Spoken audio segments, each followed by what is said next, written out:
오늘의 새벽 시간 함께 읽을 하나님의 말씀 누가복음 6장 37절부터 42절까지의 말씀입니다.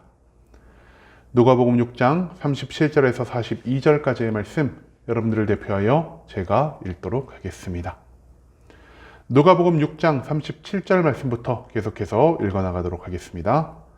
비판하지 말라 그리하면 너희가 비판을 받지 않을 것이요 정죄하지 말라 그리하면 너희가 정죄를 받지 않을 것이요 용서하라 그리하면 너희가 용서를 받을 것이요 주라 그리하면 너희에게 줄 것이니 곧 호휘 되어 누르고 흔들어 넘치도록 하여 너희에게 안겨주리라. 너희가 헤아리는 그 헤아림으로 너희도 헤아림을 도로 받을 것이니라. 또 비유로 말씀하시되 맹인이 맹인을 인도할 수 있느냐 둘이 다 구덩이에 빠지지 아니하겠느냐.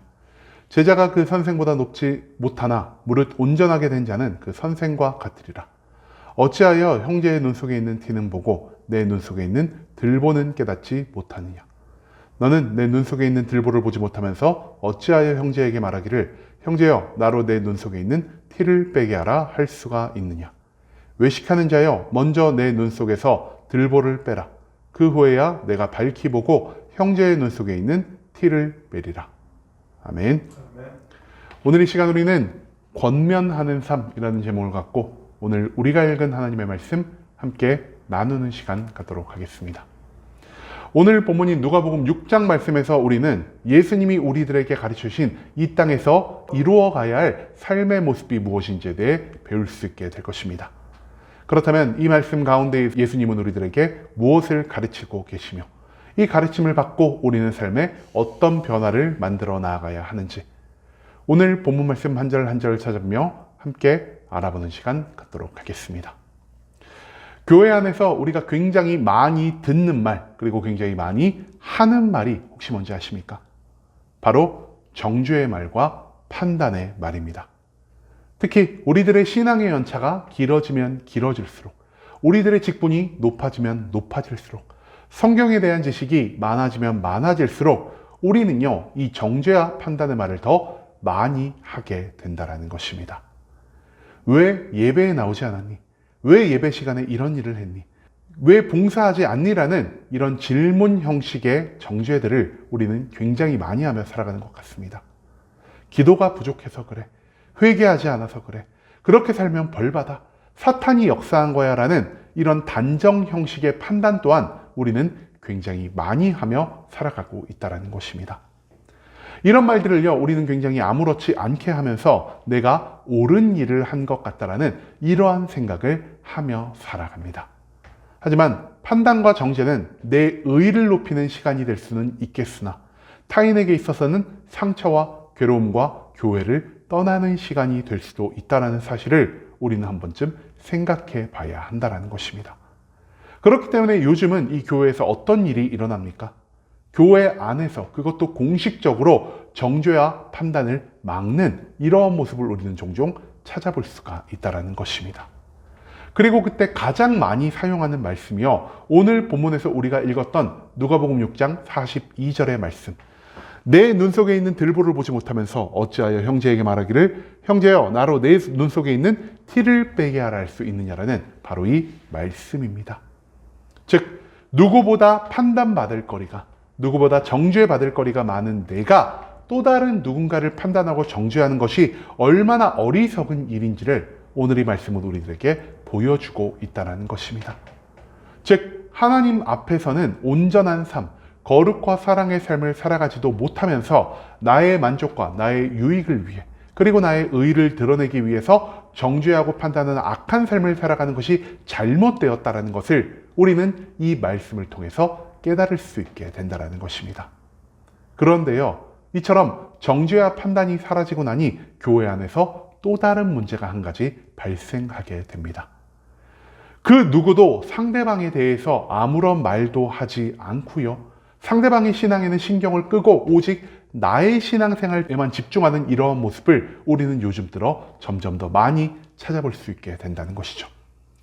타인에 대해서 관심을 갖고 조금이라도 타인의 신앙을 성장시키고자 하자니 정죄와 판단이 이 교회 안을 가득 채우기 시작했고요. 정죄와 판단을 멈추고 헤아림과 용서만을 하자니 오히려 타인에 대한 무관심이 이 교회 가운데에서 넘쳐나는 이러한 상황을 우리는 마주하고 있다는 것이죠. 그렇다면 하나님은 이런 우리들에게, 그리고 이런 모습을 가진 우리 교회에게 과연 어떤 말씀을 하고 계신 것일까요? 오늘 본문 말씀은요, 우리가 성경 말씀 가운데에서 가장 많이 오해하고 있는 말씀 중 하나라 할 수가 있겠습니다. 예수님은요, 남의 눈의 티를 보지 말고 너의 눈 속에 있는 들보만을 보아라라고 말씀하신 적이 단 한 번도 없다라는 것입니다. 그렇다면 오늘 방금 우리가 읽은 누가복음 6장 42절 말씀에서 예수님이 진짜 하고자 하신 말씀은 과연 무엇이라 할 수 있을까요? 예수님은요, 이렇게 말씀하십니다. 먼저 내 눈 속에서 들보를 빼라. 그 후에야 내가 밝히 보고 형제의 눈 속에 있는 티를 빼리라 라고 말입니다. 여러분, 그렇다면 먼저 내 눈에 있는 들보를 빼라는 것은 무엇을 의미하는 것일까요? 내 스스로가 타인을 함부로 판단하거나 정죄할 수가 없는 죄인이란 사실을 인정하는 것이 내 눈 속에 있는 들보를 빼는 행위라 할 수 있겠습니다. 그리고 스스로 죄인이라는 사실을 깨닫게 된다면 우리는 타인을 판단하고 타인을 정죄하기보다 먼저 우리 죄의 해결을 위해서 하나님께 회개하고 돌이키는 모습을 보일 수 있게 된다는 것입니다. 또한 진심으로 회개하고 돌이킨 자들은요, 하나님의 용서를 얻어 그 사랑의 은혜를 경험할 것이요, 하나님의 은혜를 우리를 참된 그리스도인으로 거듭나게 한다라는 사실을 성경의 말씀은 우리들에게 가르쳐주고 있습니다. 이처럼 내 눈에 들보를 빼내므로 참된 그리스도인으로 거듭난 우리들은요, 그제야 하나님이 주시는 능력을 통해, 하나님이 주시는 사랑의 마음을 통해 내 주변에 있는 사람들을 변화시키며 살아갈 수 있다는 사실을 예수님은 이 말씀을 통해서 우리들에게 가르쳐주고 계신다는 것입니다. 하지만 이렇게 거듭나기 전에 우리는 무엇을 기준으로 판단하고 무엇을 기준으로 정죄하는 모습을 보일까요? 우리는 나의 지식으로, 나의 경험으로 타인을 판단하고 타인을 정죄하는 모습을 보입니다. 그렇기 때문에 거듭나기 전 행하는 우리들의 판단과 정죄는 상대방에게 상처를 만들고 상대방을 죄책감 들게 만들 확률이 훨씬 더 높다라는 것이죠. 하지만 거듭난 후에 우리는 하나님의 인도하심에 따라 하나님의 사랑으로 상대방을 돌이키게 하고 정죄가 아닌 권면의 삶을 살아갈 수 있게 된다는 사실을 예수 그리스도는 이 말씀 가운데에서 우리들에게 선포하고 계신다는 것입니다. 즉, 내가 하는 모든 행위는요, 타인을 잘못된 길로 인도할 수 있고 타인을 넘어지게 하는 정죄가 될 수 있지만 하나님의 뜻에 따라 하는 모든 것들은 사람을 변화시키고 그들을 구원의 길로 이끄는 권면이 될 수가 있다는 사실, 그것을 우리는 절대로 잊지 말아야 한다는 것입니다. 여러분, 우리는요, 왜 이 교회 안에서 타인을 판단하고 정죄하는 모습을 보일까요? 말로는 타인을 위한다라고는 하지만 내 능력을 드러내고 내 의를 높이기 위해서 우리는 정죄와 판단을 하며 살아갈 때가 너무나 많다라는 것이죠. 그렇기 때문에 나의 지식, 나의 기준, 나의 직분, 내 신앙의 연차를 중심으로 나를 위해서 타인을 상처 입히고 나를 위해서 타인을 무너뜨리는 이 정죄의 행위를, 이 판단의 행위를 하나님은 기뻐하지 않으신다라는 것입니다. 하지만 그와 동시에 우리는 이 교회가 세워진 이유, 이 교회가 세워진 목적이 무엇인가를 다시 한번 돌아볼 필요가 있겠습니다. 하나님은요, 단지 나 한 사람만 잘 먹고 잘 살게 하기 위하여, 하나님은 단지 나 한 사람만 구원받고 천국으로 인도하시기 위하여 이 교회를 세우신 것이 아닙니다. 하나님은 서로 다른 우리가 이 교회 안에 모여서 서로의 믿음을 성장시키고 서로를 권면하며 나와 내 주변에 있는 모두가 함께 천국 백성으로 살아갈 것을 원하고 계신다는 것이죠. 그리고 하나님은요, 더 많은 이들을 구원하기 위해서 우리가 타인에게 관심을 갖고 하나님의 긍휼로서 저들을 품기를 원하고 계신다는 것입니다. 나의 지식이나 나의 경험을 통하여 타인을 정죄하는 것이 아닌 먼저 내가 회개하고 거듭남으로 내 주변에 있는 모든 성도들을 권면하며 살아가는 것. 하나님은 정죄가 아닌 이런 권면의 삶을 우리들에게 요청하고 계신다는 것입니다.